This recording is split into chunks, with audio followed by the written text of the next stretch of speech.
কৃষ্ণনগরের আরেকটি অন্যতম বারোয়ারি রাধানগর আদিবাড়ি তাদের এবারের পুজো ৮১তম বছরে পদার্পণ করল। তাদের এবারের পুজো মণ্ডপটি অযোধ্যার রাম মন্দিরের আদলে তৈরি করা হয়েছে।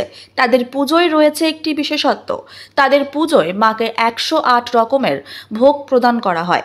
দর্শনার্থীরা যাতে সুন্দর ও সুস্থভাবে প্রতিমা এবং প্যান্ডেল দর্শন করতে পারে তার জন্য তাদের ক্লাবের পক্ষ থেকে নেওয়া হয়েছে বিশেষ ব্যবস্থা। এটা আমাদের রাধানগর আদি বারোয়ারি, রাধানগরের একটা প্রাচীনতম বারোয়ারি। আমাদের জগদ্ধাত্রী প্রতিমা শহরের বুকে সেরামা নামে পরিচিত।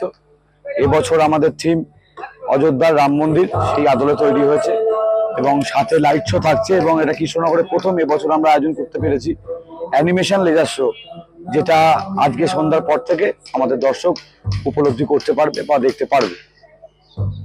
আর এটা আমাদের ৮১তম বর্ষ।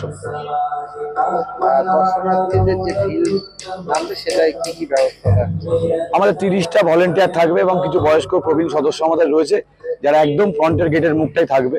এবং ৩০টা ভলেন্টিয়ার আমরা ১০টা করে, যেহেতু আমাদের ৩মুখী রাস্তা, আমরা প্রত্যেকটা রাস্তার মুখে মুখে দিয়ে দেবো, যারা টোটাল ভিড়টা কন্ট্রোল করবে।